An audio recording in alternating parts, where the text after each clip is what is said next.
What's up, guys? Welcome to the first ever episode 179 of the Kind of Funny Gamescast. As always, I'm Tim Gettys, joined by one of the coolest dudes in video games, Greg Miller. Reach in your back pocket, get the sling ring. Whack, whack, whack. And joining us as always, Jared Petty. Disgrace to be here. Yeah. Oh man, we had quite the pre-show. Every so often, I'll say this episode is worth the $1. Yeah. I will let you know that this pre-show, worth the $1 to watch live. You can go to patreon.com/kindoffunnygames for just $1 a month. You can watch 4 or 5 episodes live, depending on how many weeks you are can in just the get month. them early. You know what I mean? You go to Friday, you get them early there. That's the other thing, too, for a little bit more cash. And yeah, is it going to be worth the $5 or $10, depending on if you want to get audio or video early? Yeah. Well, totally we don't this put the week. pre-show on the audio version, right? So it's You're just right, the $10. but if you just want to get it early. It's just this is confusing the gonna way be we a do deal. it. I will Just give counter us your fucking money. that statement by saying I would give you $1 to be digitally removed from this particular pre-show. Listen, here's the thing about Jared Petty. Everyone in the industry knows him as the nicest guy. Like, people were aghast when you cursed that one time on Games Daily. Like, there's Cursed? Reddit threads about it, yeah. Wait, I was reading a quote. That's different. No, you cursed naturally once on that show. Did I? Yeah, but it Okay. never was like, oh, You don't curse? Not on shows, not often. we are going to make sure we ruin your reputation. We're going to bring you down. We don't want you to bring us up as kind of funny. We want to bring you down and show you the underbelly of it and like show you these are the rats we eat to live. We did the Amazon Day live stream yesterday as of recording this episode. And I told the guys before we go in, I was like, look, we're not allowed to swear, but like they're being like, hey, just watch your language, be aware or whatever. And I'm like, totally cool. So guys, let's just try our best. We did not go 5 minutes without Andy saying fuck. Yeah. And then Andy's the worst cover up I've ever seen. Ever, of all Andy was time. like, fuck, and I just, well, hey, ho, ho. Like, wait, what? No, that doesn't stop it at all. This is the Kind of Funny Gamescast each and every week right here on youtube.com/kindoffunnygames. We get together, talk about video games, all the things that we love about them. Like I said earlier, you can get the show early on patreon.com/kindoffunnygames. You can watch it live. You can watch the video early, you can listen to the audio early, and you can listen to the Q&A that we do every month.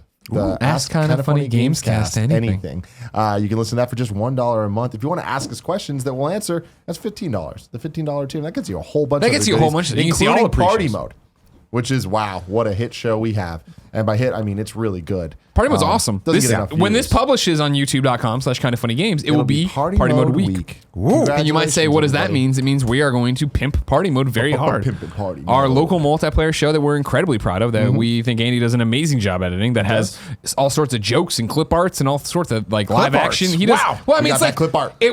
we've done Let's Play since we started, and I think a lot of people just assume this is our new Let's Play series, when in reality it's a highly produced, edited, fun. Oh, it's really well produced. Yeah. Have you run the Rocket League one yet? yeah. Well, I Okay. mean, it's up By this time, yeah. Yeah. That's a lovely episode. Yeah, no, that'll be up. Well, not for you watching live, but by the people, Everyone else, Yeah, it'll when it be gets live. there, yeah, Okay. yeah. Go check it exactly. out. I caused the time No, it's paradox fine. there. So yeah, we're gonna be man, pimping out here. the top 10, I think, on Twitter. So go to twitter.com/kindoffunnyvids, check them out there. Joey, don't forget. Joey won't forget. No, Joe did. Just like Joe I'll didn't never forget our Patreon producers, Tom Bach and Eric Heights, the men, the myth, the legends. I appreciate you guys both very, very, very much. How you guys doing? I'm good. I'm in a good mood. I was in kind of like a shitty mood because this morning there's a lot going on. Oh yeah, that's true. And then now that I'm here, now that we're just talking, now that pre-show kind of warmed me up, Yeah. got me loose and goosey. Primed the pump. It primed the pump, Greg. Yeah, You're yeah, right. yeah. Wow. I'm feeling good. And I want to talk about video games. I want to start with you, Greg. I want some updates. Okay. On some games you've been playing. I've been boring. That's boring? the thing. Boring? Like for the time warp people watching later, and maybe even the next Monday or whatever. We're recording this the Tuesday when we usually record on Thursdays. Right. Yeah. We're recording on Tuesday because as soon as this ends, run to the airport, fly to Los Angeles, film something amazing tomorrow that I don't know if I can talk about yet. I keep waiting to find out if I do. Have I told you what it is? No, I'm very excited. It's one of the coolest things we've ever got to do. 100%. Then I will take a train to Comic-Con and meet you guys, and then we are at Comic-Con doing a million things. Hell yeah. Wow. So our schedule very abbreviated this week. So in terms of what I've played since we last recorded on Thursday, not that much because Octopath Traveller is fucking awesome, Yeah. and Fortnite Season 5 is fucking awesome. I just want a quick update. You don't need to go too long. Sure. Fortnite Season 5. How's it treating you? Excellent. Like, I know, people want me to play other games and finish other games and do all this stuff. And I'm having so much fun with that game. And it's so awesome to have a game we're all playing and being a part of, whether it is that we're doing it on stream like we did yesterday on the Amazon stream, or we're just playing in the back room, or we're at home playing. Like, Kevin, I just jumped on and was trying to get here's the thing about Fortnite, where this season 5, right, is my first full season where I'm all in, right? I joined when Switch dropped at E3, so like I was already had 30 days, if not less than that, to play through the last season. This is the first one where I'm just all in on the game in the way that I didn't think I would be, of like, all right, cool, well, fuck, no one's online. I'm running through. I've gotten a couple wins. I've gotten a couple losses here, but I'm playing solo. Fuck it, let's just do the challenges. And so now I'm actually going out there, and I was running around collecting all the lightning bolts, and I was looking up the treasure maps on where the treasure. You know what I mean? Like all the like super nerdy stuff that I was ignoring for a long time of just like whatever. And now it's like, well, fuck, I'm getting really close to this next thing in the battle tier, so I need to get that. So I'm going to go in, and I'm just running around and actually using the systems they've put in there that once again are making, we've talked about before, making me play the game differently. Where I think, my strategy is usually when I'm just playing to win, drop, wherever the line is, go out to a far away point, drop, try to get good stuff, and then move my way in. Which whenever I put up a video or on Twitter of me winning, or an Instagram video of me winning, everybody's like, oh my God, you only had 3 kills? Like, because like usually you see these videos like amazing people with like 11. And I'm like, well, the way I play, it just gets down to, I really don't see action until then. But again, the brilliance of the way they use the daily challenges to make you play a game differently, the brilliance of what achievements started as, it is me, fuck, well, there's a lightning bolt over there, so I'm running to a different area, I'm running into different things. It was get 3 kills in one of the places, I forget now, I got it. But I dropped in there and I was like, all right, cool, this is going to take a lot of attempts. Got all 3 in the first thing, and that was like, wow, what a confidence booster, number one. And then secondly, like, oh, this is how people are ending the game with 11 kills, and it's just a different strategy than how. So it's like I'm learning how to strategize differently. To get the lightning bolts, you have to build, so I'm learning how to build in a different way. So it's teaching you to play without tutorializing, exactly. which is living the dream. And that's such a brilliant gameplay thing. You know what I mean? Like the game, Fortnite, I'm surprised because we all know how super popular it is, right? Even before I was playing, I was reading about it on Games Daily and talking about all these different things. I knew it was super popular, but I'd never paid attention since I wasn't talking about it, of just the wave of hate it also gets, of people who are just sick of it and don't want to hear about it, right? The game, I don't think gets enough credit publicly for stuff like this. All these smart little choices they're making inside that are actually, wow, there's a lot to this free-to-play game that, I've already put this season. I put $35 in, right? Because I bought the $25 pass, and then I bought the superhero costume. And meanwhile, Nick's playing right next to me in default everything, and just hasn't put one dime in, but has played just as much as me. Like it's a neat little ecosystem. We're having a lot of fun, and I'm having a great time. Mad respect to Nick for not putting any money in and walking around. He's getting close to falling because he was asking yesterday on it, but like, it's just like it's different strokes, right? Again, for me, it is very much. I realize the privileged position I'm in the industry. I get a lot of games for free. If like I was looking at my Switch clock, right, and it's like I think a couple days ago, so I'm probably 50 hours into Fortnite right now on the Switch. Yeah, and it's just like at that point, I'm like, yep, you deserve money. You deserve these things. And like I bought the costume after they said they were going to give more people money. It's the Dota League mentality. It's going to church and tithing. I like what I get here, so I'm just going to give you money now because exactly. It's what people do with kind of funny on Patreon, right? Absolutely. Or exactly. The other thing I wanted to ask you, for you looking toward the fall. Yeah. When's it going to end, Greg? That's a great question. Do you want to save that? Because I think that's your topic of the show. Save that for later in the show. But give me your update on Project or Octopath Traveller. Octopath Traveller, still going through that and still just so in love with it. The thing I think I'm most excited for in the immediate future, I shouldn't say that. In gaming, the immediate future is the flight that I'm taking here. I'm just like, oh, an hour and a half, a couple hours at the airport too, just playing Octopath, right? Yeah. Where I won't be distracted by Fortnite. The internet's not gonna be good enough. And then going from LA to San Diego, I'm taking the train. And it's like a 3-hour train ride where they have a bar cart where I can just get a drink and sit there and play Octopath. Octopath is I've seen somebody else do it, so this isn't me coining this, not that it matter, but it is such comfort food. It is just like, I'm just sitting there, and I took a lot to do. Yeah, I took time off, not like egregious, obviously, but I think. From when we spoke even when we were getting around talking last time, it was the plane ride and that weekend, and I hadn't been playing it through the week leading up to Gamescast. And then, jumping in over the weekend, we had a friend in town for Jen, so they were watching, like, catching up on Sharp Objects. And so to sit there with it muted and just run through and kind of grind on a few things and beat some bosses and then move on, it was just like, yeah, this is what this game is. That's something that the best JRPGs, I think, all have in common, is that comfort food feeling. I think that's people sometimes look at the silliness or the tropiness and think, why would anybody want to be a part of that? But Octopath seems to fit into that pantheon of things like Suikoden 2, Dragon Quest V, Final Fantasy V and 6, where you go in and you feel a sense of familiarity that builds, and it just continues to snowball as you play. The more you play Octopath, the more you like it. Yeah, that's the thing. The deeper I get into it, the more I care about the characters, the more I care about the storylines, the more I care about the next abilities I'm going to unlock. And it is that thing of, oh man, this boss just took me to the limit. Like I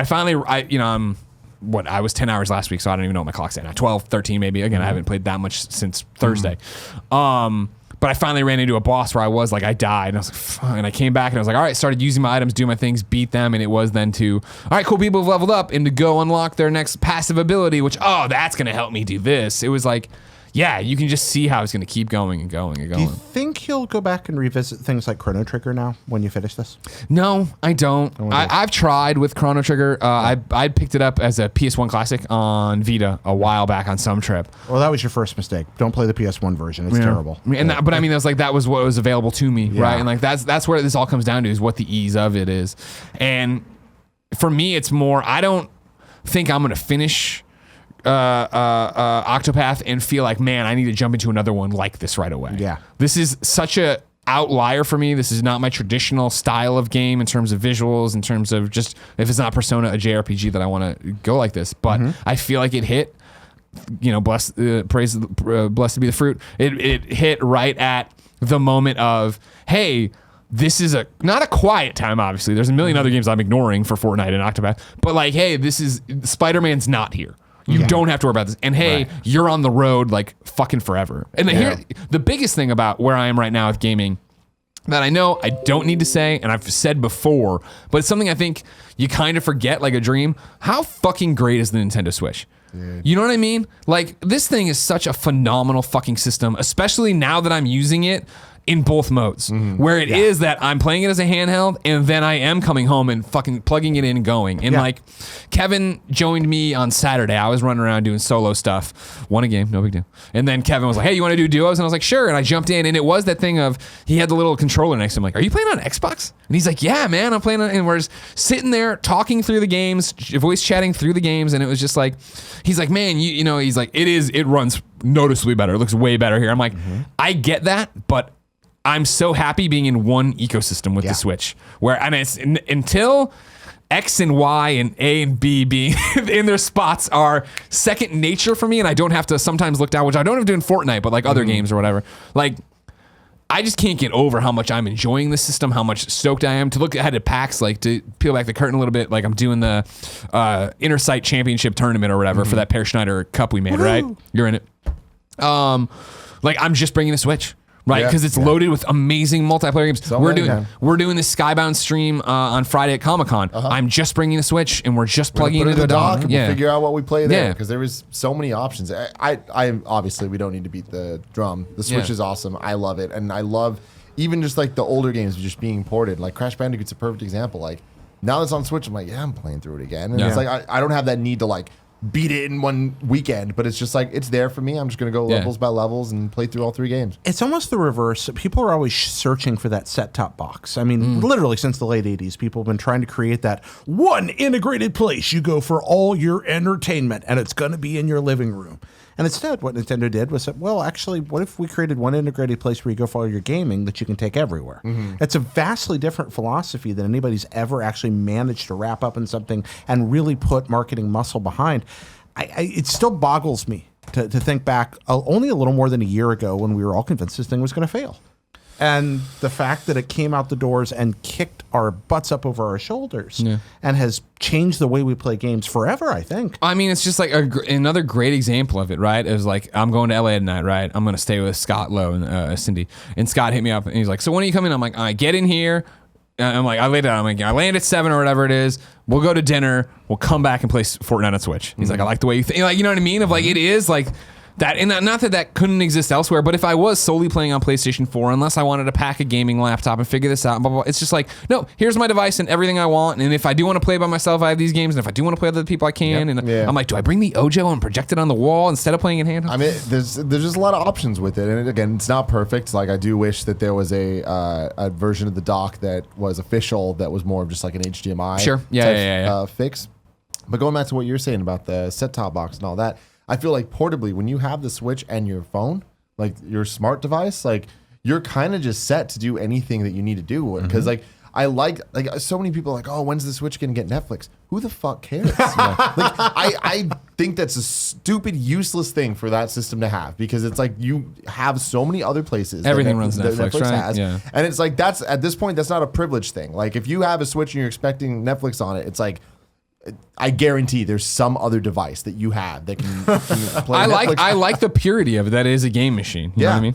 It's great. I think it's. I always laugh. It always cracks me up when I post something to Twitter from it, and it's like, cool. If you want to see this post, go check on a PC or something, because you can't fucking see it here. Like that's comical that there isn't a browser. But again, I mean, Vita had all that shit, and I never used it for that. Right? When PSP I first used the came Twitter out, app. I guess I was beside myself in excitement for the browser to come out and for the video capabilities and for all of that shit. And I loved it and I used the hell out of it. Why? Smartphones didn't exist yet, right? And once I got my iPod Touch, never used my PSP for those functions again, right? And it's like now that the phones are just in our pockets at all times, when you combine that with the Switch, you just have everything. I like to steal smart things that Jeremy Parrish says because he's a really smart guy. One of his go-tos for Nintendo is that they are kind of the kings of good enough. Nintendo understands how to create something that does one thing really well at an affordable price. And that goes all the way back to the Game Boy. And it's continued through. You look at something even like the GameCube, which actually made a lot of money despite not selling as well as it could have. Very dedicated game machine at a time when everybody was branching out. They focused on, let's make it affordable, let's make it easy to program for, let's make it game-centric. The Switch is the ultimate realization of that design philosophy for Nintendo. And you mentioned the word purity. I really do feel like it's just, they know us. They're really good at telling us what we want, but we sometimes get this idea that Nintendo doesn't listen. I don't know if that's a popular media thing that comes from some of their bizarre decisions. Well, it's always their online stuff, right? Yeah, but yet it's very obvious that they understood things that we wanted that maybe we didn't realize we wanted when they invented this. Yeah. The biggest thing about it is I turn it on and I see all these other games there, right? Of like the stuff I should be playing. I still haven't started Hollow Knight. I have no idea if it's good. We'll talk about that in a sec. Okay. Good. I didn't know that. That was not a lead-in. But, oh, really? Yeah, no, but speaking of that, like, well, you just get stuck playing games that are just there because you enjoy them, which is a great problem to have. Yeah, I know, right? I got back into Sonic Mania because Sonic Mania Plus came out. Yeah. Sonic Mania Plus is a physical version of Sonic Mania with a bunch of different added stuff. You can also get, I think it's a $5 DLC download if you own the original game. It's on all the consoles. I've been playing it on Switch, and it's just like, I loved Sonic Mania. It's the best Sonic game ever made. I still stand by that. And the Sonic Mania Plus is like, it gives me enough fun to come back to and want to do it again. There's an encore mode where it adds Angel Island Zone, which is just like, it's this fun little thing where like just the people that make this game, I've said it a million times, they just really care about what people that like 2D Sonic games give a fuck about. Okay. And like they go back and they tap into the nostalgia in the right ways while also improving it and modernizing it, not fully, but enough to make it like not just look and sound like a Sonic game, but to feel like one and to have all of the things that we love about it. And Encore mode is great because it takes the same levels from Sonic Mania and it just palette swaps the levels so they look different.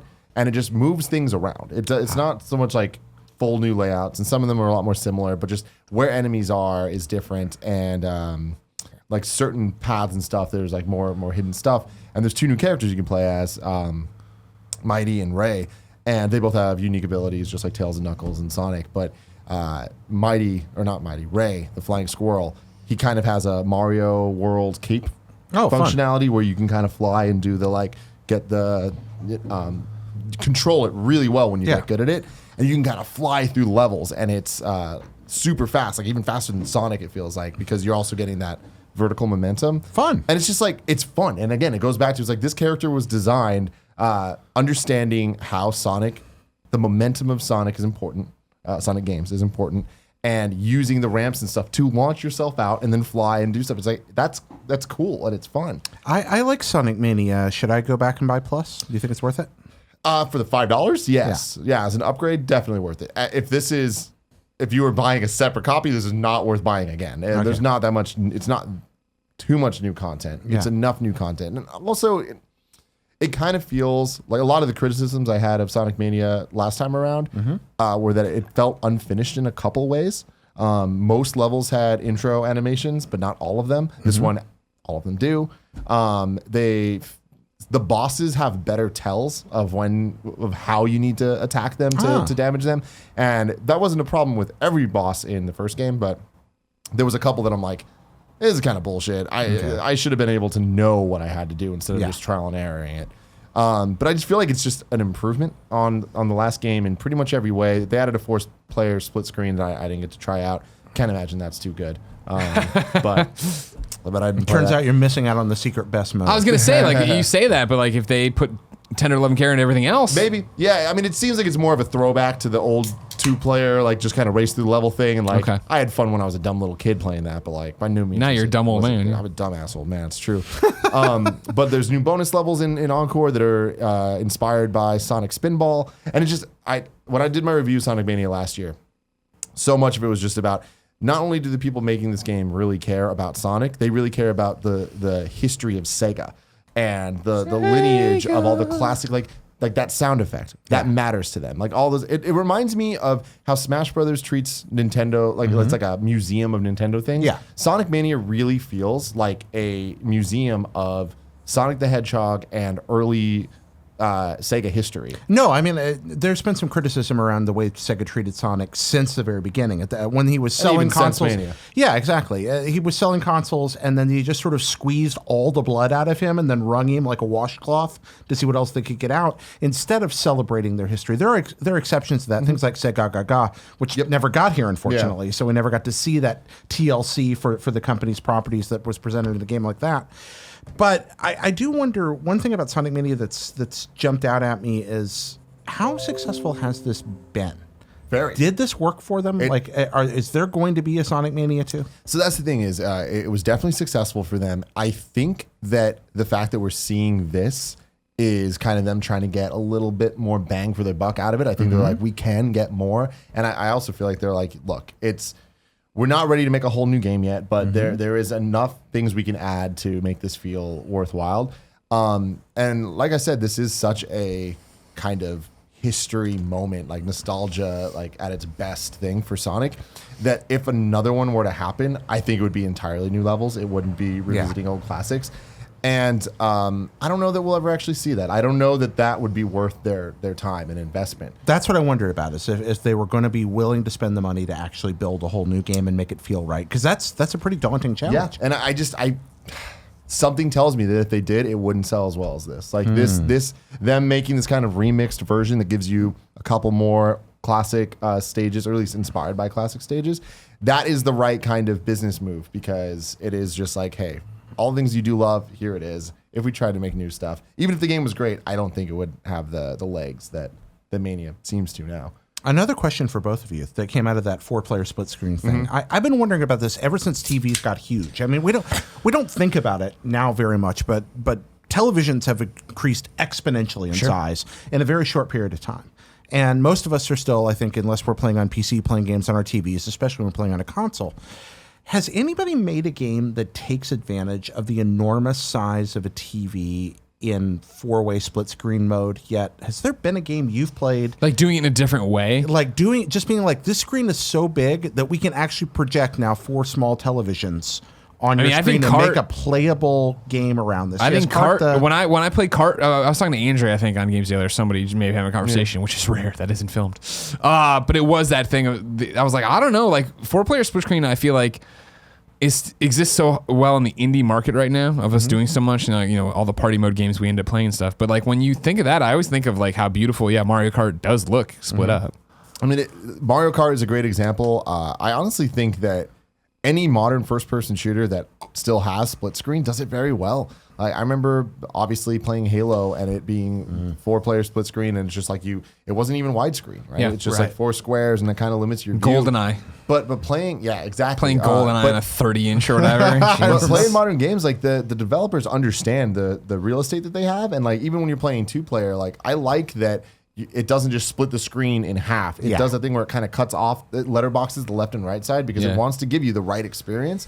And those little details, I think, go a long way in Screen Sheet does a good job of splitting. I mean, that's the whole game, is splitting the screen into in 4 pieces and then making you look at other people's screens while you're playing on your own screen. Yeah. You ever play Screen Sheet? Never. You should do it. Do you know what it is? No, never. I don't know anything about Everybody's this. invisible.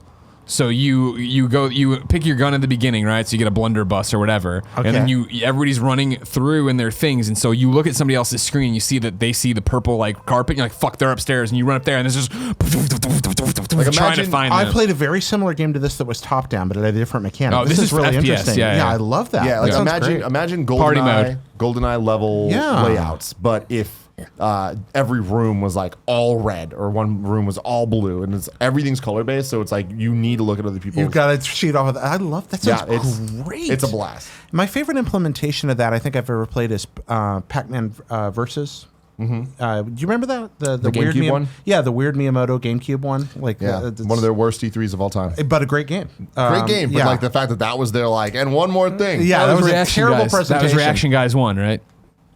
Was it? that Wasn't the it? Reaction Isn't Guys that, isn't one? that what they Oh, were responding maybe. to? I don't Where they were all remember. just sitting there and it was that ended on Pac-Man? Yeah, maybe.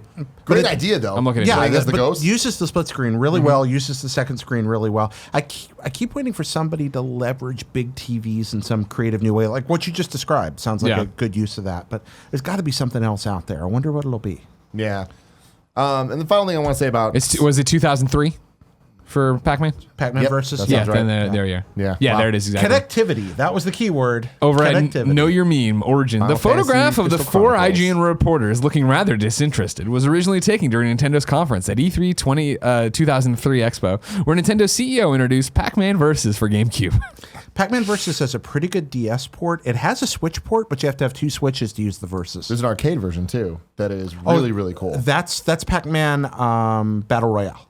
You're right. Yeah, which Yeah, is a little bit 100 different. Pac-Man. Different game. Dropped into very good Lebanese. though. Very good game. Very good. Actually, that game is available on Steam if you ever want to party mode it. Oh, Yeah, that could be cool. Yeah, that game's a lot of fun. Yeah. Last thing I want to say about Sonic is the Encore mode with the added characters.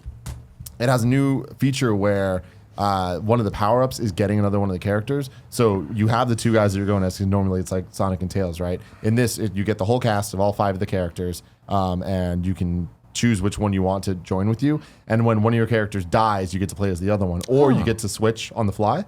And the levels, like the remix levels, are completely designed around that exploration and using their different powers to, like, Knuckles can climb the walls. So it's like you can switch to Knuckles to climb, find the secrets up there and all that. And they finally got rid of the 10-minute time limit for levels. Okay. So you can just explore. And it's like, oh man, just little things that I think Sonic are making Fire- a great game even better. Sonic Fire and Ice used a lot of that mechanic, which is actually a pretty good game. Did you ever play that? Is that the shitty DS RPG game? Well, no. That's you're thinking of the BioWare one. Yeah. No, Fire and Ice was one of the last platformers before Sonic Mania, and it was a 3DS one, but it's the sequel to one of the really bad ones. I forget which One one. of the Rush games? Yeah, nice. but the last one of those is really good. Or not really good. but Oh, it's you're quite talking good. about Sonic Boom. Yes, yeah, Sonic Boom, but Fire yeah. and Ice, that last Yeah, one. yeah. Well, I need a chili dog. Anyway, that That's one my Roger uses Craig Smith that one Everest uses. Sorry, I couldn't remember the name. That one uses the exploratory mechanic quite well. I reviewed that when I still worked at IGN, and it's actually pretty good. So I'm glad to see him integrating that into this.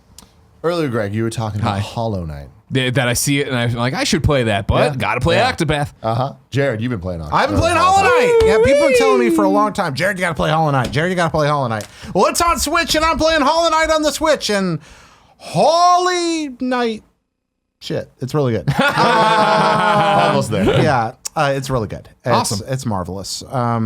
People have been making a big hubbub about it. Yes, it's beautiful. I love the cartoony style mixed with a kind of almost painting-like realism, a really beautifully realized world.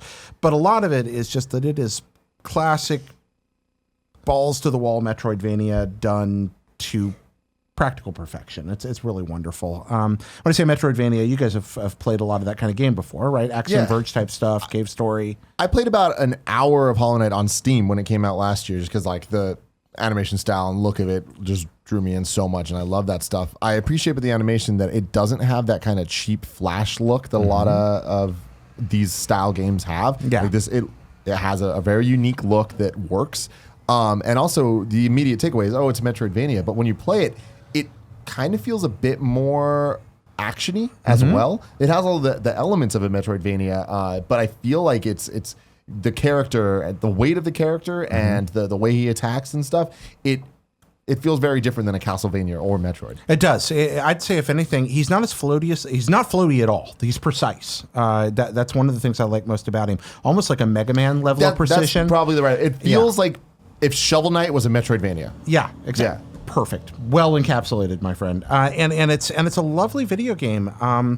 I don't want to talk it to death, except to say that it's substantial. It's got some really clever mechanics. You kind of sort of leave your body or your soul behind when you die. So in Dark Souls style, you kind of retrieve your own corpse to get your money back. So it is like Shovel Knight there, in that right? regard, exactly. Your money big. But it's all exploratory. I do think it's kind of irritating that I have to buy map upgrades and stuff, but the ecosystem's really well balanced against it. It's hard. It's really hard. You're the cute little guy that pokes things with a little nail sword and finds cool stuff. I'm enamored by it. I can't wait to play it again. All right. So, Greg, you'd love it, I think. Okay, yeah. I'll have to get to it. The last game we're talking about today, Jared, Rain World. Yeah. So I got a buddy at IGN, Chloe Rad, who is way smarter than I am, and occasionally is like, hey, Jared, you should play this game. Or I'll watch you playing a game and they're like, what's that? Rain World apparently came out last year. I completely missed it. Rain World is a game where you play a little cat slug. I've never seen a cat slug till now, but it's what happens when you get you have a cat slug! It was under me the whole time. What? Yeah. It's cat slug! Okay, I didn't know I he was remember here. the character. I told you I had a surprise, Cool Greg. I've been sitting on that fucker the whole time. I am not. I was going to reach out and hug cat slug, but he's been into your butt, so I'm not going to He now. has some camo on him. Oh, look at that. He's so adorable. Little cat slug. Yeah, so Rain World is a game where you are almost powerless. Okay, great. You're this thing, and you're in this immense, hungry ecosystem. You have things that you eat to stay alive, and there are things around you that want to eat to stay alive. And that's kind of what the game's about. You're exploring this vast labyrinthine area, but you're extraordinarily vulnerable. Okay. And it's not like, oh, this game's hard. It's like, oh, this game is deliberately unfair. It can kill me at any turn. It can kill me at any turn, and the enemies appear to be randomized, near as I can tell. Great. So it really is kind of like, it's almost like a simulation. It's like, hey, if you were a weak little animal in a hungry world, this is what life would be like. That has strengths and weaknesses. Yeah. The strengths are that it's unlike anything else in some very positive, interesting ways. It really does. It's scary. It's genuinely scary, especially because there's a progression system. And if you screw up, it knocks you back down. And there's this threat. Every now and then it starts raining, and you're not quite sure when that's going to happen. And if you are not under very special cover, when rain happens, you'll melt because you're a slug. You're a slug, man. And so you've got to run, and everything on Earth is trying to eat you, and you can starve to death, and there's just all this horrible stuff going on, but it's really tense. The bad side is it is not particularly interested in your comfort. It is a harsh game. It's not brutal in the sense we use when we talk about a brutal platformer or Dark Souls brutal difficulty. It is brutal in that it is like nature. And it is arbitrary and awful sometimes. And you scream and throw your controller, as I was doing yesterday. Okay. But it's quite unlike anything else. The best way I can put it is sometimes it's not fun.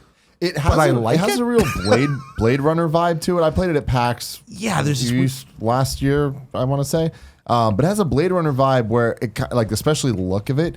And even the way that it feels, it is very dark. It is. And the character, I mean, I know he looks like a cute little dude. In gameplay form, like it's a pixelated game that kind of looks like if Panda Musk made a really dark Blade Runner video game about a slug creature that lived in the sewers of Blade Runner.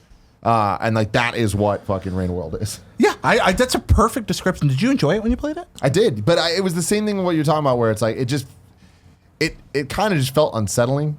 Even like I don't like the way he moves. Oh no, You know? he's weird. He's so fluid. God, the animation is It's gorgeous. but it's very different. Like it's a very stark contrast to something like Hollow Knight. Yeah. Where when you're playing Hollow Knight, you feel powerful. And like you said, you don't feel powerful as this dude. And you never will. This is Yeah. a game about you don't just feel powerless. You are practically powerless. It's like the difference between when you're Pac-Man and you're kind of in the corner and all the ghosts are coming at you versus when you have the power pellet. Yeah, and yeah. that's Hollow Knight. Yeah, that's how this feels. So it's I'm playing on Steam. It's on PS4 as well. I recommend it if you're looking for something a little different. I can't promise you that you're going to get like enamored by it because it is arbitrarily difficult at Obtuse. times. Yeah, it's obtuse. They don't tell you anything that's going on. Okay. I frankly, I understand purists are going to scream at me, but in my opinion, go and read the first few lines of a fact so you can learn how eating and how hibernation rooms work and that stuff. There's plenty of spoilers you're not going to get ruined for you if you do that, because otherwise it literally doesn't Just give you a leg up. So it you can get doesn't in there and know explain the basics. save and gating system. You're supposed to Yeah, figure it out, yeah. and I didn't like that part. No, thank you. Ladies and gentlemen, this episode of Kind of Funny Gamescast is brought to you by Movement Watches. You guys know about Movement Watches. Sure do, Tim. MVMT. Cool, Greg? You love your Movement Watch. Is that true? Show the wearing it right people- there. Show the people you're wearing it. You can't? Oh, okay. Yeah, Kev has it all set up. Well, cool. Just walk on over. Just walk on over and walk behind us there and you do go. this thing. To show people like that a Wonder off Woman that beautiful bracelet. gold watch. Look at that.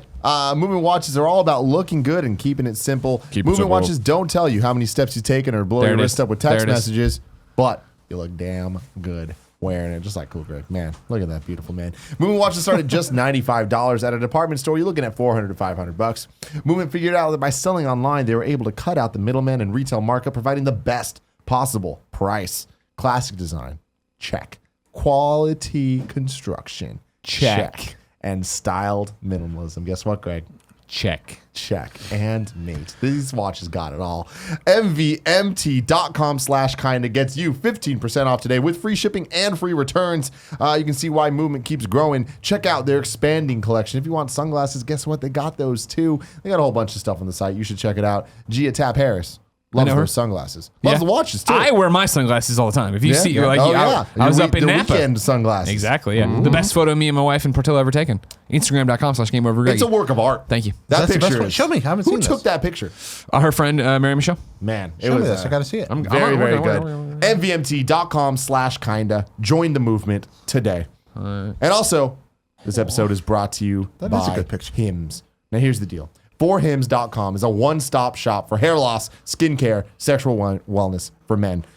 Nick and Andy have been talking all about it. They love those damn gummies. Hims connects you with real doctors and medical grade solutions, well-known generic equivalents to name brand prescriptions to help you deal with your hair loss, deal with all that stuff going on. No snake oil pills or gas station counter supplements. We'll have to talk about those later. Yeah. Prescription solutions backed by science. There's no waiting room, no awkward doctor visits, no lines. You can save hours by going to forhims.com. It's so easy. You just answer a few questions. You talk to the people. They help you out. They let you know what you need to get. And also, severe ED, that's erectile dysfunction, is not just an issue for rich old guys in bathtubs. It affects men in their 30s and 40s. And being your best means performing your best. So if you need some help there, do not be ashamed. Look into this, see if it's for you. There's no in-person doctor visits. You don't need to deal with all that. This is hard made easy. That is a slogan right there. That is fantastic. Say hello to your little friend. Try Hims for a month today for just $5. We'll get you started for just $5 while supplies last. You can see the website for full details. This would cost hundreds if you went to a doctor or pharmacy. Go to forhims.com/gamescasted. That's forhims.com/game. Okay, here we go, guys. It's Gamecast. There's no S in there. So GAMECASTED. That's forhims.com/GAMECASTED. Gamecast. ED. That's it. Fine. Well, Got- you're I still got in charge of the show. I mean, many you can papers. say that's it, So but many papers. we don't know what happens next. You're in charge. We're pretty Now it's time excited. for the topic of the show.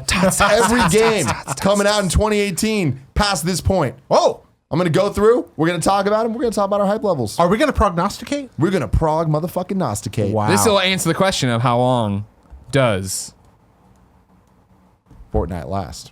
and Octopath. But yeah, Yeah. Oh yeah. right. Yeah. I mean, Octopath You got gotta beat legs. Octopath though. Octopath's got 8 legs.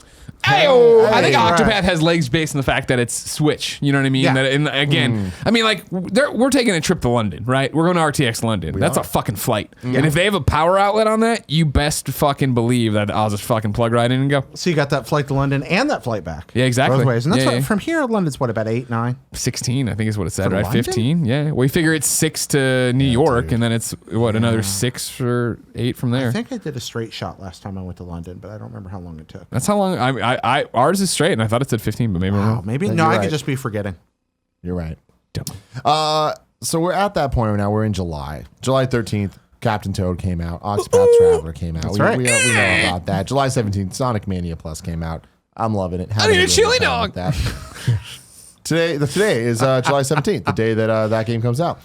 July 19th, Closed Nightmare comes out on the Switch and PS4. I don't even know what that is. It's a Oh, you're survival- literally going to go through every survival game. horror game. Yeah, there's not too much on this shit. list. Oh, shit. Yeah, it's So this is like the, you don't need time codes for the time codes to every game coming out in 2018.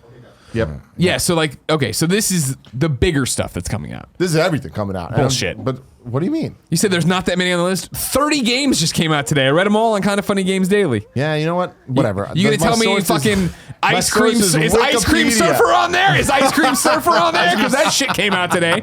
No, it's not. dude. Exactly. It's So we're not. going with the bigger games. All right.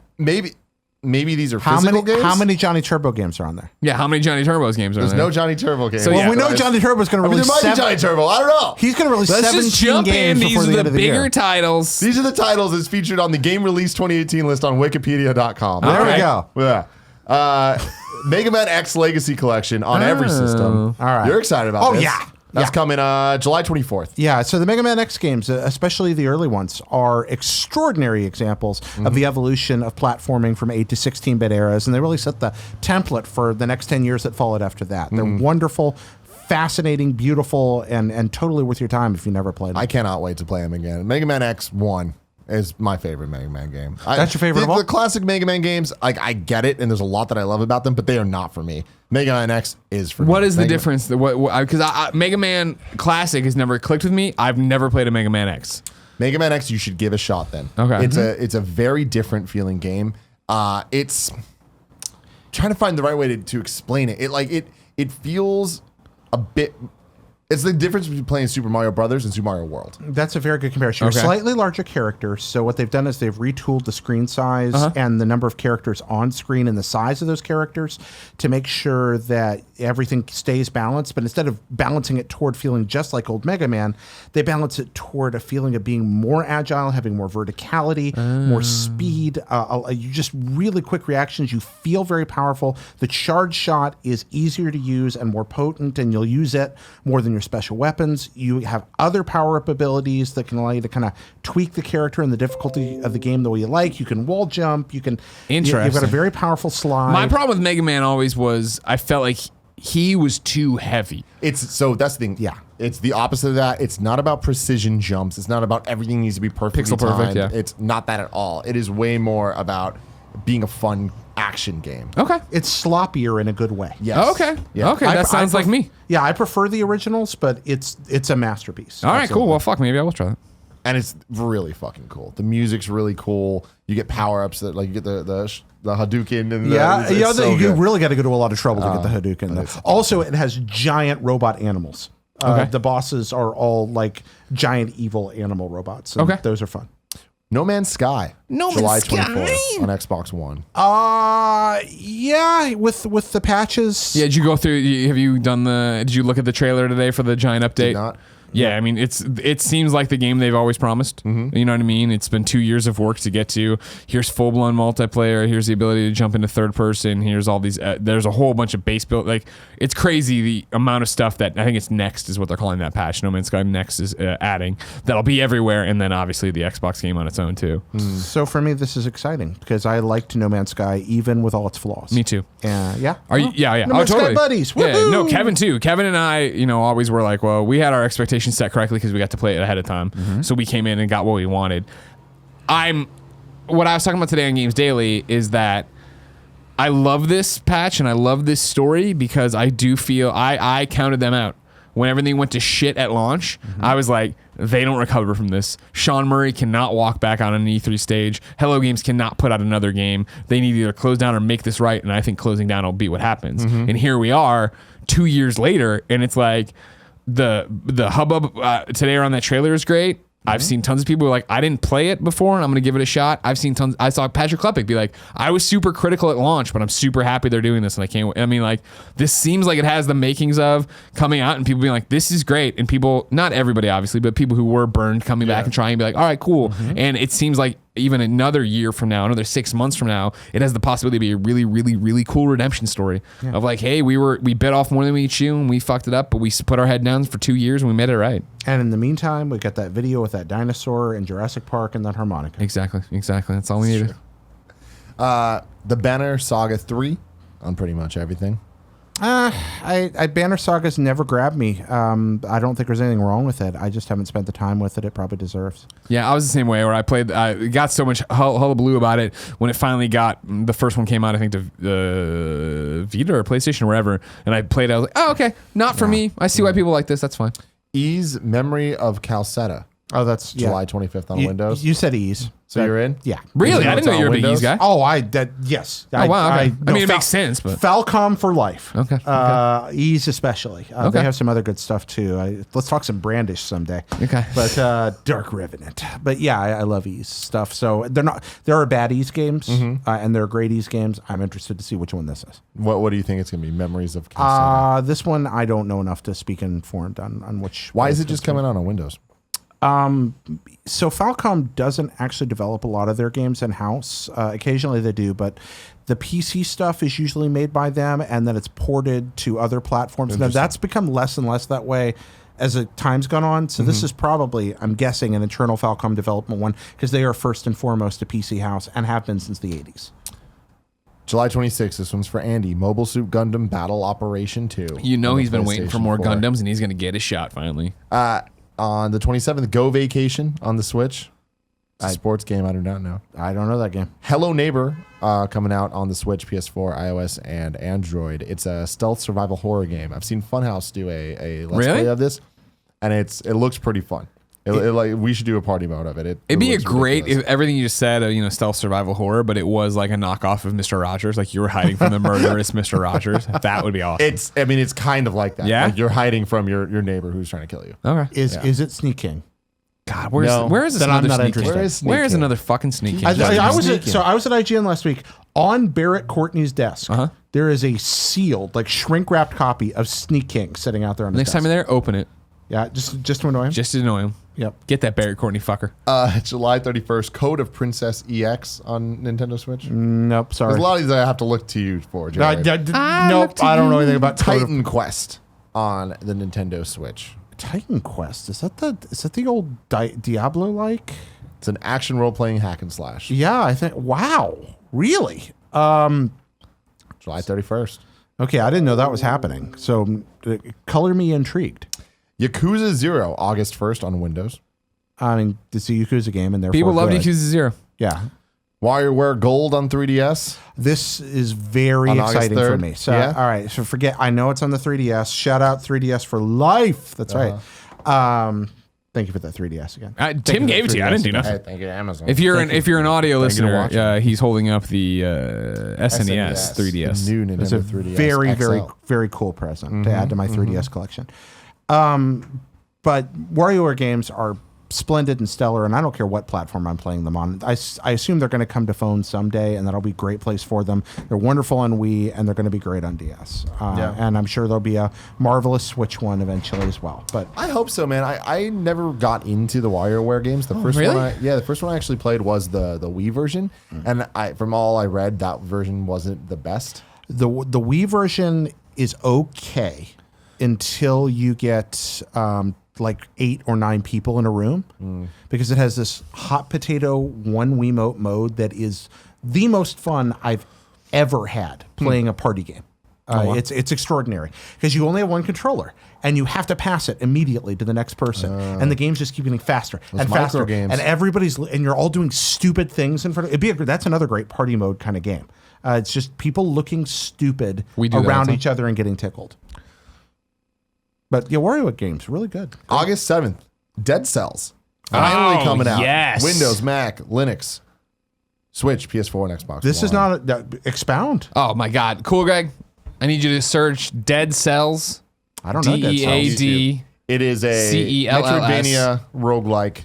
There you go. dope Switch. as There you fuck. go. And then click on the early launch trailer there or whatever. Launch trailer on PS4. How have I not played? Third Middle thumbnail. YouTube video. There you go. That one right there. Perfect. It's just already on Steam. Show some people to it.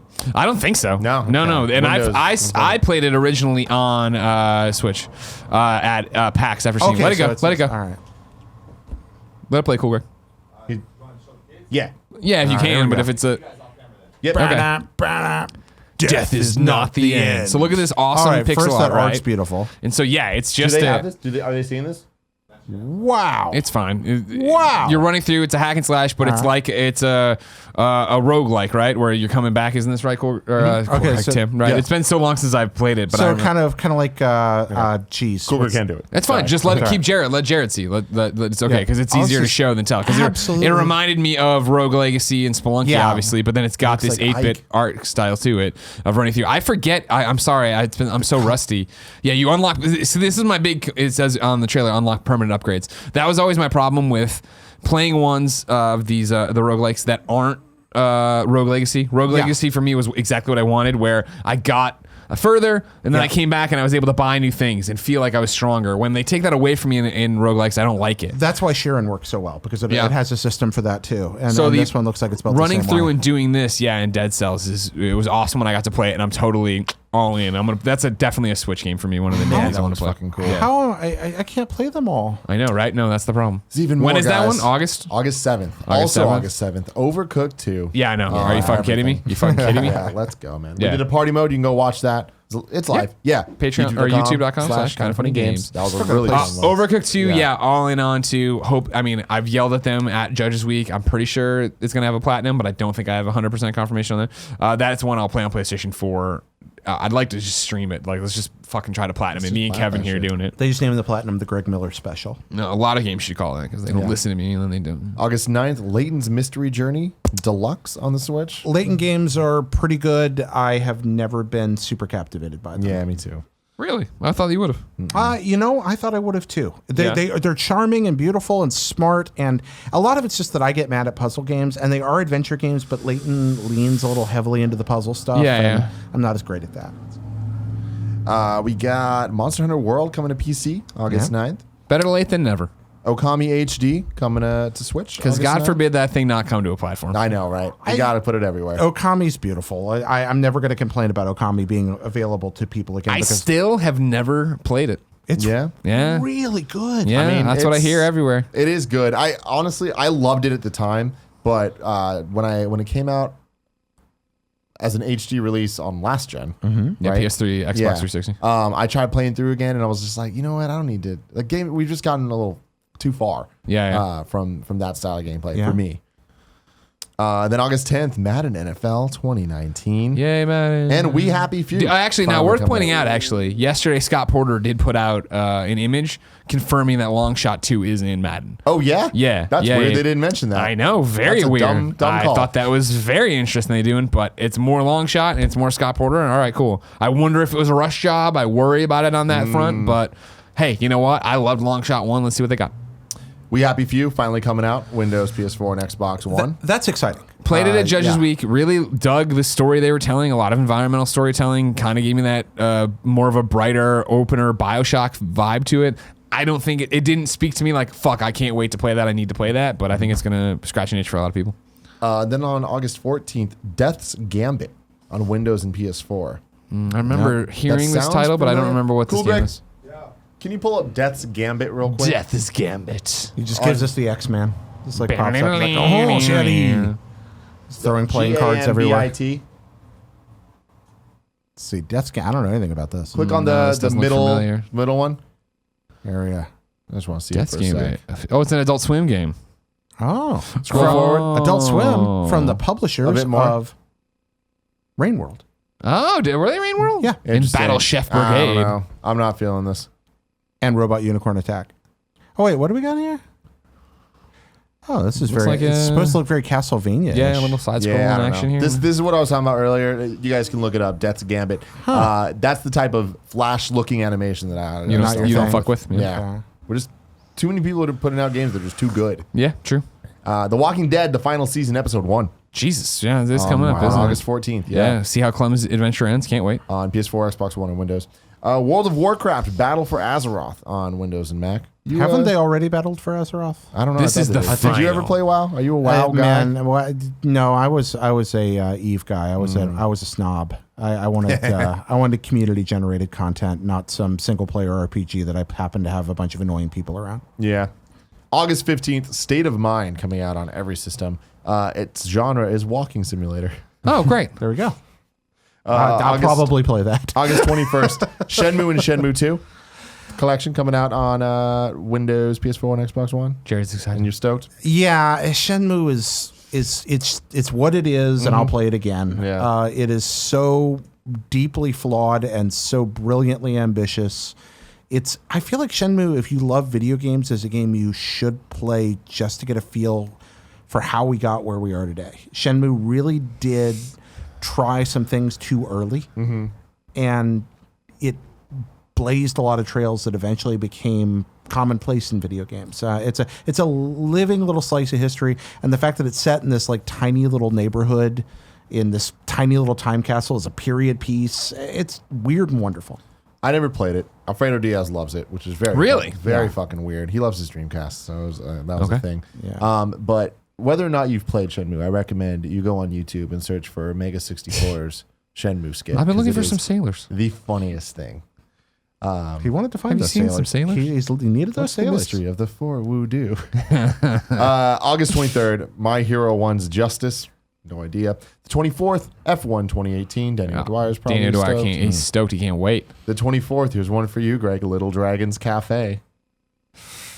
At first, I thought it was a joke. Then you put the cafe in there, and I'm actually interested. What are the platforms? Switch and PS4. It's a simulation role-playing game.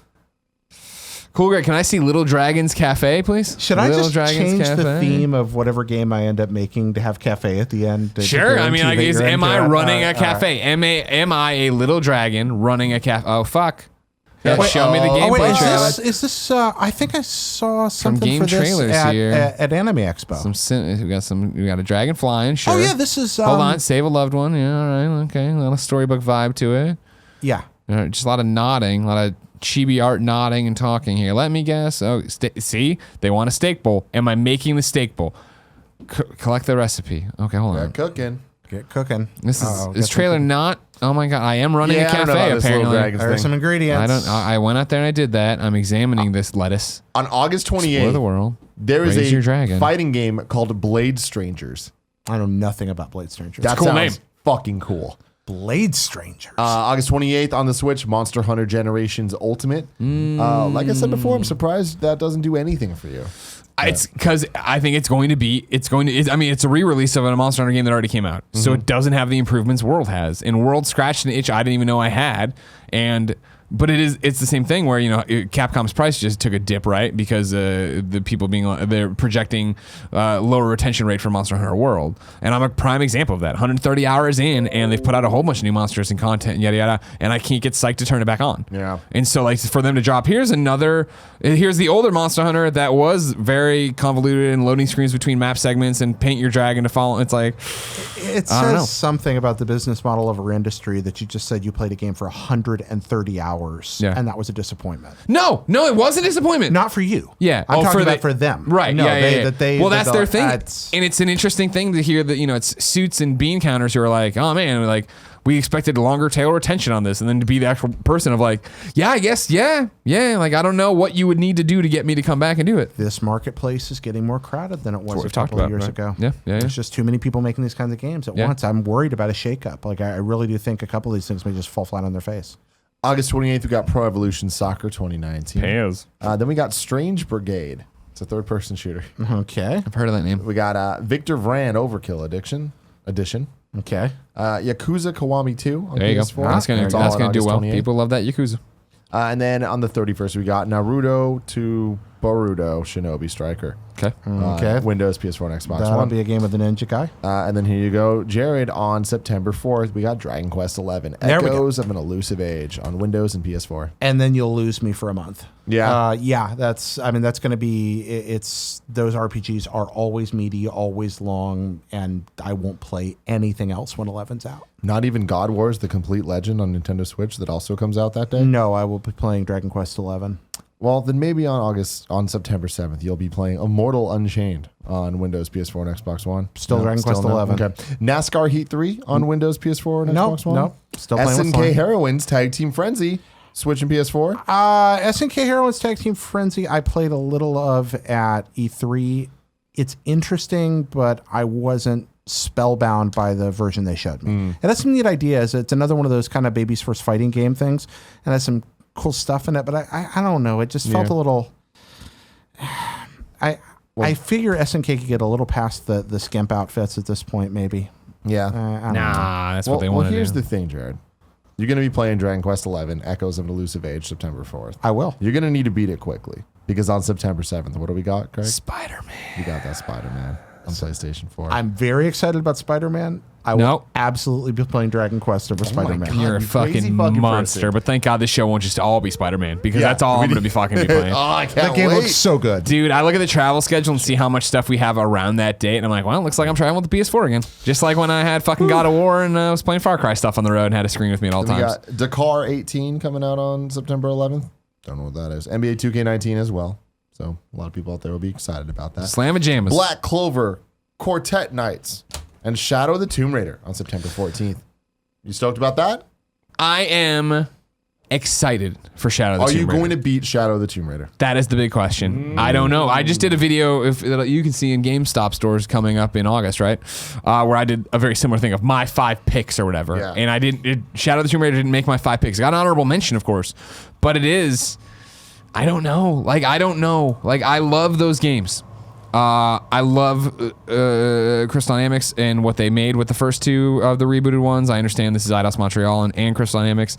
From what I played, it's more of what I care about and what I like. It's darker. It's got an interesting story. It's all these things. I just feel like it's going to be stiff competition around there because it is be coming off of Spider-Man and be getting ready for the holiday stuff that is coming up. And so, like, when I start doing the short list for fucking games I'm stoked for and can't wait for, it doesn't pop on that. I do think it's what September. What is it? 14th.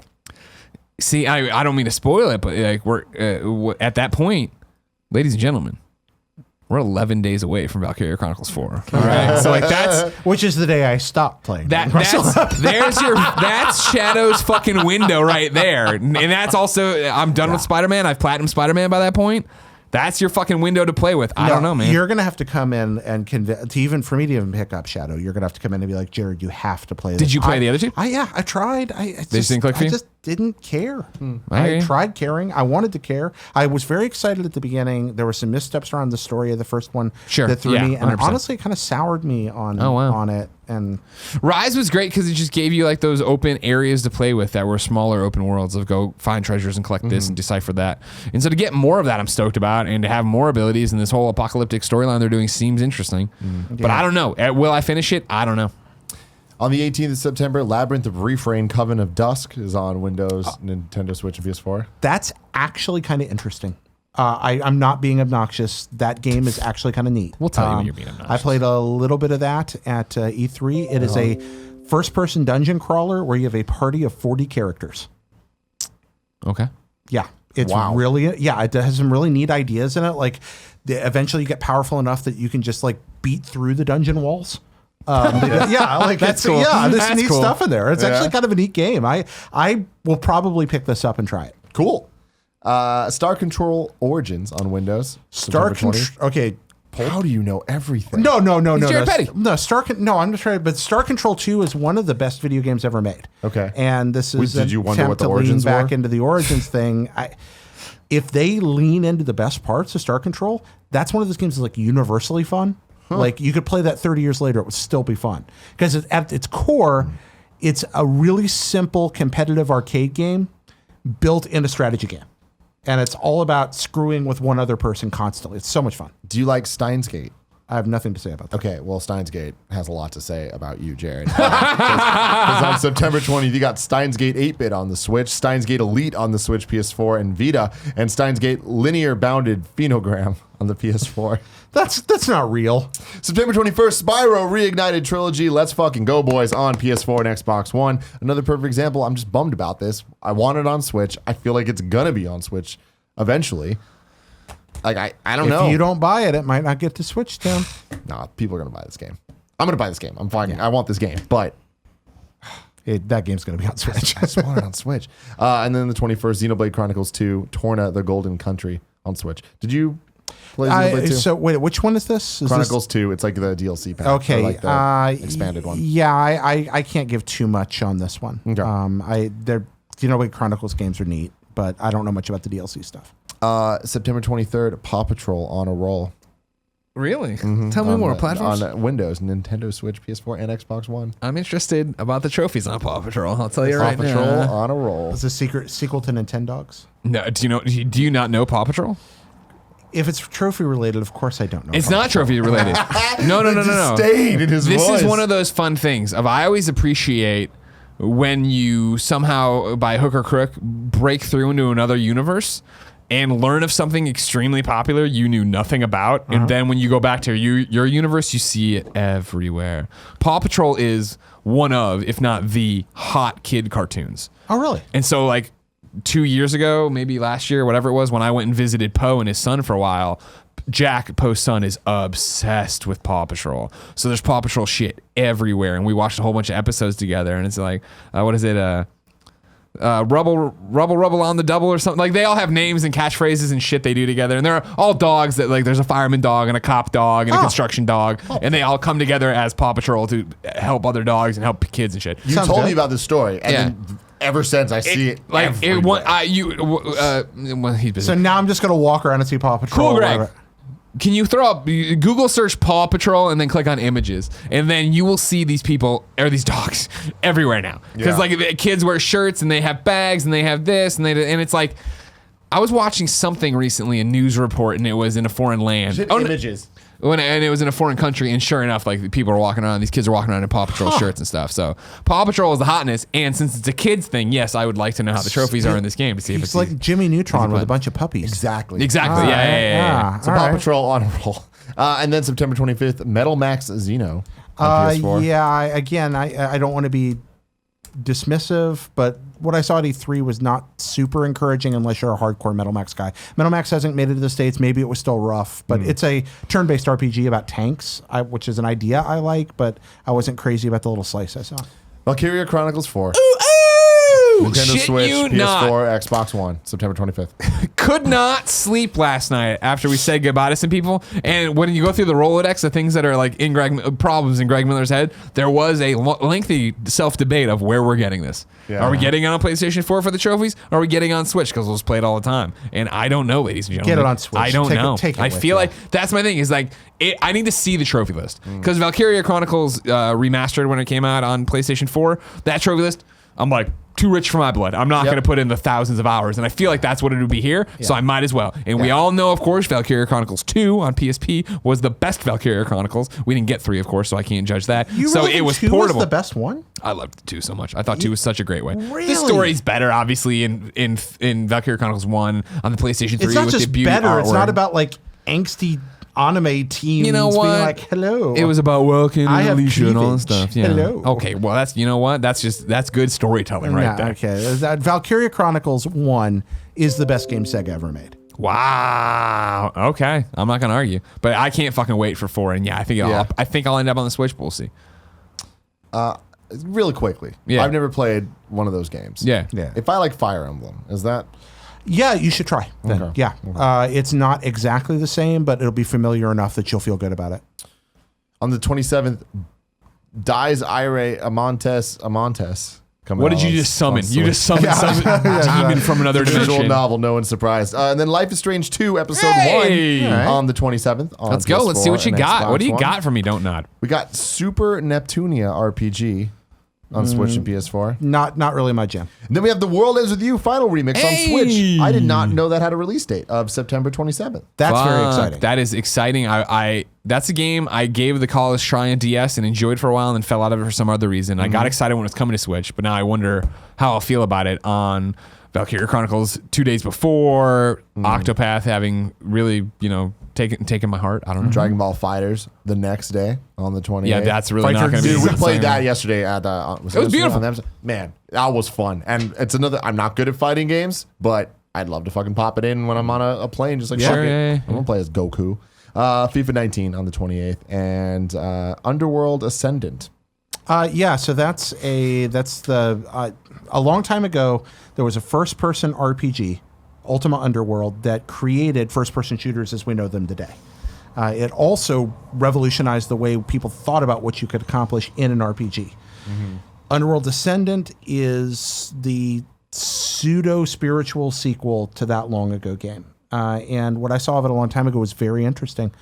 And this probably is worth a look, especially if you enjoy kind of quirky, system-deep RPGs. We're now in October. October 2nd, Forza Horizon 4, Fist of the North Star, Lost Paradise, and Mega Man 11. Hey. Mega Man 11, if the previews are anything to go by, if what they've let us play so far is really good. Yeah. Your thoughts? Oh, no, I'm not the Mega Man guy. Oh, okay. Mega Man 11 is, you don't have to be a Mega Man guy to try 11. They change enough, Greg, that it's worth checking out. Is it more in vain with what you guys were describing for Mega Man X? No, it's something different as well. Okay. It's a third very different thing. It has a little more of that classic Mega Man precision feel, but it has a time stop mechanic that doesn't feel cheap. Okay. It allows you to use it both if you're really good at the game to do awesome things with those Mega Man moves you know so well that you never could have done before. And if you're not great at Mega Man yet, it allows you to get through some of those sections without feeling like you're compromising the difficulty, but still also not being punished and having to do the same thing over and over. Okay. Very creative. I like it. Then on the 5th of October, we got Assassin's Creed Odyssey. I can't fucking wait. That is, when you talk about a AAA game that's coming that is like more in line, I think, with who I traditionally am, seeing as how it's been weird with multiplayer stuff since last year. When I played that at E3, when we saw it at E3, I like the female protagonist. I love the color palette of the world, how beautiful it is, sunny, blue, green, vibrant. I love the humor of it. I love the choices, just being able to choose my own dialogue stuff, like taking those systems and dropping them on the combat that I did enjoy in Origins, but just overall didn't click for me. I'm fucking all in. My favorite things in the entire world are mythology, history, military history, naval and nautical Mediterranean history. This is like, I can't believe someone made this as a AAA game. This is like, this is 8 years of college for me, just coming and being like, come, Jared, come and play in this world. It's wonderful. I have to polish up my old ancient Greek again. I'm pretty excited. Get out there, man. And then October 5th, I'm really excited for Super Mario Party on the Nintendo Switch. Oh. Yeah. This is one that we need to see more of.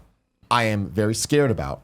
Because the Mario Party series has not been hit or miss. Any good for a very long time. Used to be amazing, obviously. I loved it on 64, but I really haven't played since then. The GameCube ones were great as well. Not all of them, but some of the GameCube ones were great. The Wii didn't really have a good one as far as I am concerned. The Wii U one fucking sucked. I'm hoping the rebrand from Mario Party to Super Mario Party means that Nintendo gets it and kind of wants to have a Switch-style reboot for this franchise. Yeah. Mario Party on the Switch is the perfect synergy. Like that could be it could be the next Mario Kart where it's just like you're just with your fucking friends, let's play some damn Mario Party. You know what I mean? No, I wonder, do you know which of the internal teams is developing this? I do not. Okay, I wonder if they're farming it out to Tosei or something, or if it's actually getting some TLC. I'm really interested to see what happens. IndieCube. Okay. We'll see. We will see. Then we got Disgaea 1 complete on Switch and PS4. Damon Hatfield can't wait. Yeah, the Disgaea games are good. And Disgaea 1's a solid game. And on Switch, again, that's another one I played at E3 a little bit. And I liked what I saw. It's pretty much everything from every Disgaea game and expansion ever, except for the multiplayer, and with new, like some characters that weren't playable before are playable. It's if you're into like tactical Fire Emblem type stuff, you'd probably like it. Disgaea 1 I played on PS2. And I was really into it. I never beat it. Because it was way too long. Think about it on Switch. Yeah. Take it with you everywhere. Way too long. WWE 2K19 on October 9th. Call of Duty Black Ops 4 on October 12th.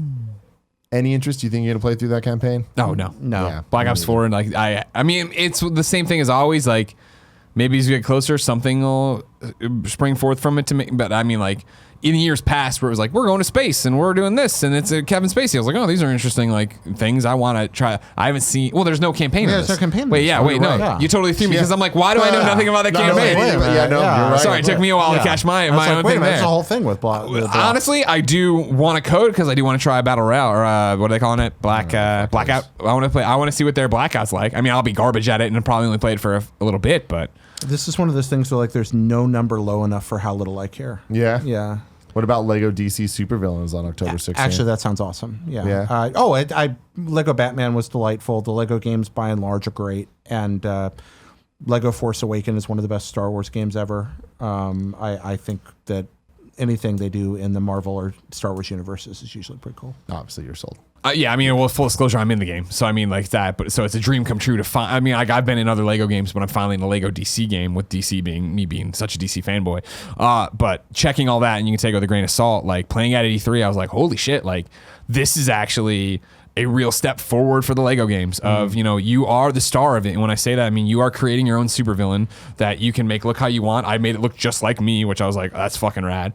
And then your character then is placed into a episode of the Justice League where Clancy Brown is Lex Luthor, Kevin Conroy is Batman, Travis Willingham is back doing his fucking Superman. That's amazing. Like, it's everybody you'd want in there. And like, you know, Susan's back as Wonder Woman. I think I heard this is the whole thing. None of this is confirmed, right? I think I heard Michael Rosenbaum as Flash. I thought I heard Hamill's Joker, but that seems a bridge too far and no one's talking about that. So I assume I'm wrong on that. And it was just a really good Joker. Story seems awesome. Love making my own character. Love unlocking my abilities. I'm super happy to have another Who fucking are you in Lego. this one? I can't confirm Can't yet. say yet? No, Okay. Yeah. And then October 16th, we got Starlink Battle for Atlas on Switch, PS4, and Xbox One. The Starfuck stuff got me interested in a game that I would have never otherwise touched. If it plays right and it feels good, I love that type of game. People I talked to that played it described it as like No Man's Sky, but good. And I thought No Man's Sky was pretty fun. So I'm very interested in that. Warriors Orochi 4. Warriors Orochi 4. Okay. Yes. On Windows, Switch, PS4, and Xbox One. That's October 16th. October 19th, we got Battlefield 5. No. They don't got me this time. Yeah. The War Stories last year I loved, or 2 years ago I loved. No. Soul Calibur 6 on October 19th. Yeah. Geralt of Rivia. Can't wait for that, Geralt. That's right. The 23rd, we got Crayola Scoot.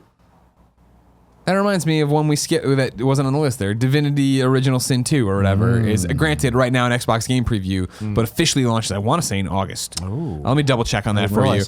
Played that, and I'm just a snob and I want the trophies. Played it on an Xbox at Judges Week, and I was like, this is awesome. It's another one. I think that game's too big for me probably, but I do see me getting into it and sinking time into it. Yeah, the Divinity games are going to most likely make Octopath look like a short foray. Right. But yeah, they are, but they're also awesome. We got Crayola Scoot and Just Dance 2019 on October 23rd. I don't know For what the Crayola Wii. Scoot is, but yeah. And September Just Dance 14th. on Wii. If you've got your Wii, it's time to buy your game for the year. What did you say, Greg? Nothing. It's I was reading the wrong year because it's one of those fucking games. October 25th, Disaster Report 4 Plus Summer Memories is coming out on PS4. On the 26th, we got My Hero 1's Justice and Red Dead Redemption 2. Yeah, that game might be good. Yeah, we'll see. August 31st. So out. I joked about Dragon Quest, but I mean, this is where that gets laid down, and so much Red Dead gets played, and pretty much I'm done till like April, I think. After that, because the online competitor I suspect will come out at Christmas, and I'll just be playing through the rest of the year. The first of the single player, and then whatever they create online. I am very interested in Red Dead Redemption 2. Yeah, Yeah, it's which like is out of there's- character for you. Oh yeah, definitely out of character for me. But I'm interested in two ways. One, like I can't wait to play it. The other side of it though is I wonder if it's going to be as good and sell as well as everyone expects it to. Like I feel like there is so much pressure on it, and we've talked about this a lot on Games Daily, but like it's not Grand Theft Auto. But I mean, Grand Theft Auto wasn't always Grand Theft Auto. yeah. And That's I feel true. like they've stepped up and risen to the occasion on most. I mean, obviously you can argue certain things with 4 or whatever, but like 5 was stellar. I Like think expectations, like sales wise, I'm not worried about sales. It's going to do better than Red Dead 1. It's going to fucking Yeah, crush I it. mean I know that, but like we've talked about, is it going to do better than Grand Theft Auto 5? No. And that's where I'm like, I just don't think it's I don't possible. think no. I think it will not do better than GTA 5, but I do think that we could be looking at a situation where 5 years down the road, it's doing comparably to what nuts. we've seen. I We'll really see. do believe that. I think that let us not underestimate the incredible power of that long tail and the fact that GTA 5 is going to help. What this game has that GTA 5 didn't is it has GTA 5 to help sell it. If there's not all kinds of integration between those economies, and the fact that GTA 5 is still an actively supported game with constant updates and a huge community, I figure they'll share a common currency. I figure that they're going to have all kinds of incentives, not just to bring you into Red Dead, but to bring you into GTA from Red Dead and vice versa. I really do think this could be one of the biggest games ever made. Yeah. And we may not know it for 2 years. November, finally, Greg, we got Overkill's The Walking Dead on November 6th. We'll see. Okay. Played it at Judges Week. Definitely did not make me feel like this is something I've got to fucking play when it comes out. Was Hitman Overkill's 2? I'm sorry to interrupt. Was Overkill's The Walking Dead the one that had all the zombies next to the IGN booth at E3, like crawling around on the floor? I don't And the know. guy What stuck year? to This the year? car. Yeah, this year. Yeah, I think Was that so. Overkill's? Probably. Well, shout out to those zombies because those were the best. I've seen a lot of zombies on show floors. Yeah, those are the best ones. Best zombies I've ever seen on a show floor. They're very creative. Hitman 2 coming out on Hey, Windows, yeah. PS4, and Xbox One on November 13th, alongside SNK 40th Anniversary Collection That on I'm Switch. very excited for. That's a lot of games that have not been over-released, and most of them are very good. Fallout 76 on November 14th. I was talking about this in Games the other day. You know, Todd Howard put out another interview, this time with Keza, and was talking in this one about like, hey, like, we don't say survival because we don't want it to be put into the same category as Dust or Rust or any of those kind of games. And he's like, I still want to play it single player. I'm like, all right, man. I hope my first impression of watching it, I play it and I'm like, oh no, I don't have to worry about it. This is actually like it just doesn't look like the Fallout I want. Yeah. Not that I'm saying it doesn't deserve to exist or something. I'm very interested in this game. I think Fallout is a fascinating franchise. I think releasing right next to Red Dead is going to cut significantly into how much attention I give this until 2019. And then on November 16th, you guys lost me. Pokemon Let's Go Pikachu, Let's Go Eevee, Day 1. Eevee, baby, let's fucking go. Start playing Pokemon Go right now. Then No, get I it don't all want set, it. man. I don't want. I mean, then there's no game. Like I want to play through the game and get them all. Got to catch them all 151. They just released the second trailer for this game, and my God, or I guess third at this point. But this is like so close to a dream game for me. But then there's just like the like baby factor to it all that I'm just like, God damn it! Like why are we so close? I don't like necessarily the Go mechanics. I haven't played yet, so I reserve the right to change my mind on Sure. that. But I do wish that it was more traditional battles. I hate that you have your friendly rival. It's like just fucking give us a douchey ass rival. Like that's what we all want from Pokemon. That what you want? Yeah. Oh yeah, man, you need that. But everything else about this game, it's like, dude, it looks exactly what I thought Pokemon looked like when I played it when I was 8 years old. Right.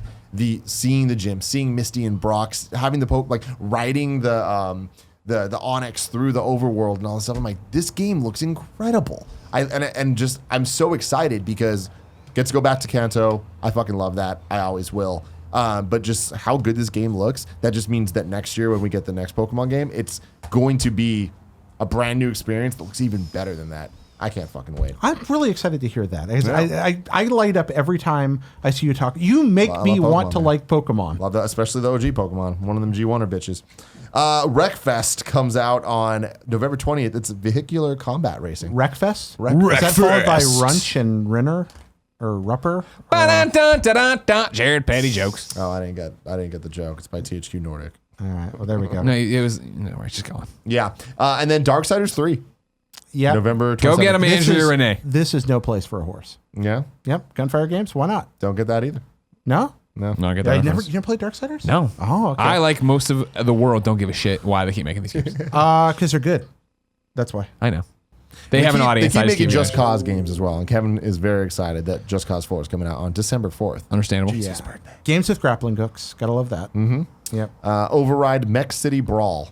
coming Wow. out on December 4th. Wow, that's what Jared says. And then Wow. the final game. That's a thing. All right. The final game with the release date in 2018 so far, Super Smash Bros. Ultimate on December 7th. Ooh, man, I can't wait for that. That's my number one. No Of course, surprise. of to course. anybody, What a surprise, But yeah. that is my number one. Let's fucking go. Now, to close out this very long episode of the A good Kinda Fun episode. Gamescast, great episode. Yeah.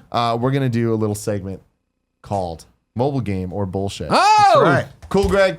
Drop that fat beat.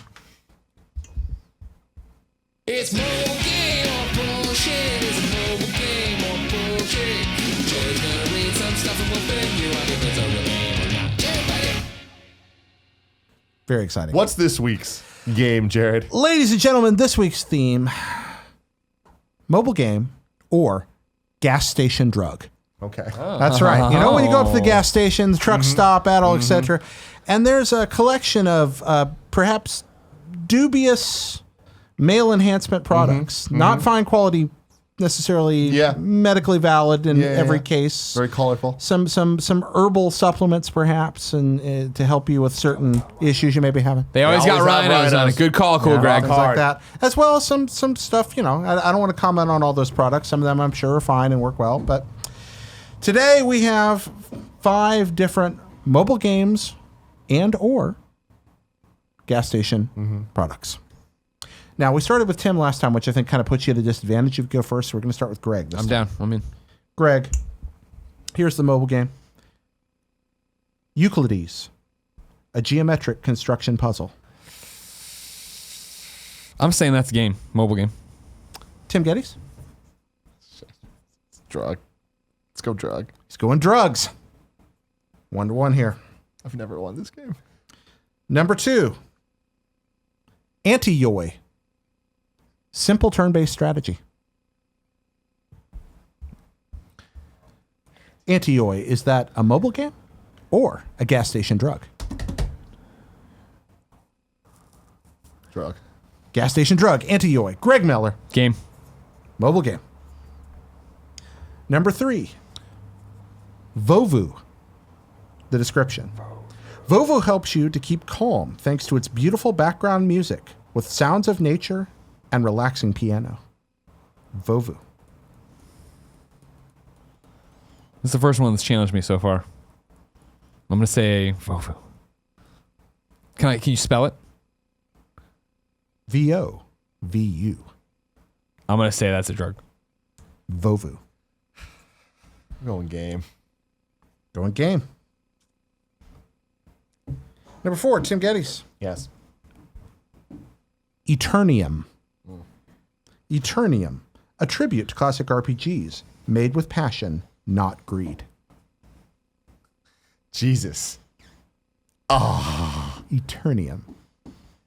That sounds so much like it's a mobile game that I feel like it must be a drug. I'm going drug. He's going drug. I'm going drug, ladies and gentlemen. Greg Miller? I'm saying drug. Drug. You think something called Eternium might be used to treat erectile dysfunction? Mm-hmm. And finally, Baiko. Baiko. Word games can be violent. Can you spell Baiko for me? BAIKOH. I'm gonna say that's a drug. Say it's a drug. I'm going drug on that Tim one as Gettys well. going drug on that one as well. All right, so headed down the list here. Number 1, Euclidia, geometric construction puzzles, totally a mobile game. Damn it. Boom. 1 point for Greg Miller. Ding, ding, ding, ding, ding, ding, ding, ding. It starts again. Greg's never lost a mobile game. All bullshit. Number 2, Anti-Yoi, simple turn-based strategy, mobile game. I'm getting 2 for 2. It's Greg played Miller. out. Number 3, Vovu. Vovu helps you keep calm thanks to its beautiful background music with sounds of nature and relaxing piano. Mobile game. Yes. All right. I'm on the board. He's on the board. Greg with 2, Tim with 1. All right, here we go. Number 4, Eternium, a tribute to classic RPGs made with passion, not greed. Mobile game. Both of us wrong. We both lost on that one. Final one. Baiko. Word games can be violent, and so is Baiko, the mobile game. Oh my God. Both of us wrong. We both lost, that's so I right. win again. You win I've never again. lost. Hit the beat, cool Greg. Bullshit is a mobile game or bullshit. Joe's gonna read some stuff and we'll figure out if it's a real game or not. All five today. My so worst much. showing of all time, but I still get the W. That's all that Now, matters. one all- clear. As bad as that seemed, you only beat me by one. Yeah. That time I alone. still lost 3 in a row. There were no ringers this week. Those were all mobile. Well, hold on. Now, technically, haven't you? Oh wait, who? Wow. Isn't you lost 4 in a row, right? Was it 4? I've beaten you now 3 times, but And there was a Kevin game beat I you. missed, and Kevin Kevin also beat beat you. you, Yeah, yeah. yeah. Yeah, then I lost 4 times. Wow, Tim, man. Got to play some mobile games. The drought is Bullshit, going, dude. or That's look crazy. at gas station supplements more. I You guess. know what? You got to remember, Tim, it's like baseball. It's the season. Yes. Sometimes you get in a slump, but in the end, you come out. Wait, so none of these were drugs? None of them were drunk. All 5 of these were mobile games. I love you, Jared Petty. And I love you guys. Ladies and gentlemen, thank you very much for watching this episode of the Kind of Funny Gamescast. Until next week. I love you. Thank you very much for watching that episode. Oh, I thought there was a chair there. Damn it. Thank you for watching that episode. You can click here to subscribe to Kind of Funny Games. Click there to subscribe to Kind of Funny. Click here to support us on Patreon. That's a thing. Yeah. And click here for Cool Greg special.